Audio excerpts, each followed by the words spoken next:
Take time to truly connect with your people. Ask them how they're doing. Ask them what do they think you could do to improve as a leader. If you really listen beyond the words and ask questions, and then really reflect on that, you have a better chance to show up and reduce the stress for those employees. Welcome to Grow Think Tank. This is the one and only place where you will get insight from the founders and the CEOs of the fastest growing privately held companies. I am the host. My name is Gene Hammett. I help leaders and their teams navigate the defining moments of their growth. Are you ready to grow? Today, let's talk about how stressful work is. When you are the leader, you're most likely used to stress. You're most likely thrive on the ability to get things done in the midst of chaos. You have headwinds, you've faced challenges, you've overcome these challenges, and it's very common for you to do this. But Harvard Business Review had published a study recently that said 75% of employees say that their biggest stressor at work is their leader. Now, I'm not calling you the stress point, but 75% of these employees are feeling stressed out at work because of their leader. Now, when you think about that, hopefully you don't just dismiss that and go, oh, it's not me. Those are the other guys, the ones that can't lead, the ones that can't manage, the ones that don't know how to build trust and don't know how to communicate. And that may be true, but where could you improve your stress levels? Or where could you improve your ability to reduce the stress of your employees? My name is Gene Hammett. I am a CEO coach, founder coach. We do executive coaching and leadership development, mostly with fast growth companies, and we really thrive on helping people tame the chaos inside their business and help them truly grow their business. Now, if you're curious about the work that we do and how we can help you, I'm going to invite you to a free training.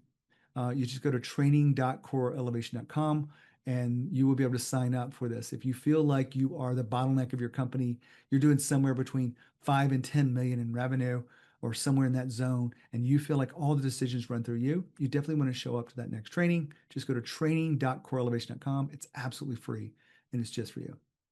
So let's get back to this topic. Harvard Business Review is researching and looking across this in many different aspects, and they shared this data with me. 75% of employees feel like their boss or their leader is the biggest stressor at work. Now, how do you contribute to that, and how do you diffuse it?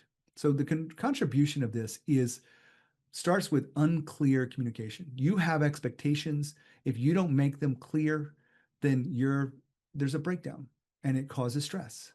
Sometimes it's priorities. There's too many priorities. If you have too many priorities, you have none.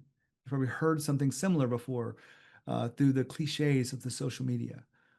But it's true. You want to make sure that you are able to clearly talk about the priorities.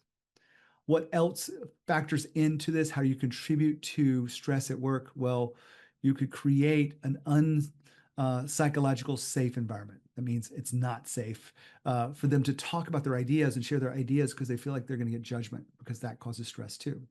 Now, I could go on and on about the things that cause stress, but just think about for you, what stresses you out, what causes stress at work, and try to write it down. Be very succinct about it. Don't ramble on. Like, get it down into some bullet points so that you can look at them and decide, do you want to continue down this path or do you want to make some changes?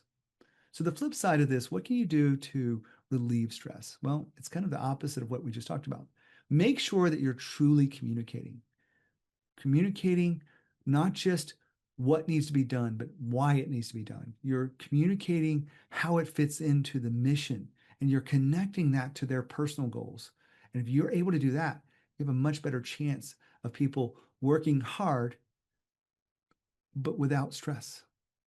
You may also want to take time to listen. Take time to truly connect with your people. Ask them how they're doing. Ask them what do they think you could do to improve as a leader.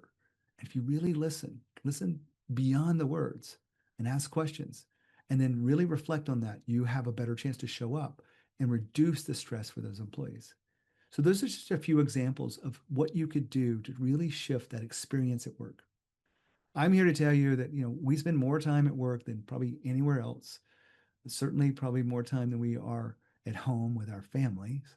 And so we want to make sure that we create a place that people are able to thrive.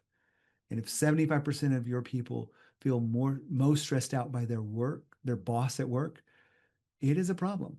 And only you can determine whether you want to do something about that or not.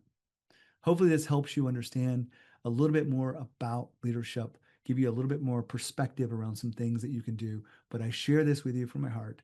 My hope is that you will want to be a better leader and that you truly will do the work that it takes to be a better leader. It means improve your skills of communication, coaching, conflict resolution, addressing the things, giving feedback, all of those things. And if you want to go deeper with this, that free training I talked about, just go to training.coreelevation.com, sign up today, and it will help you become a better leader and help you create more clarity inside your company growth and even help you define a new leadership operating system.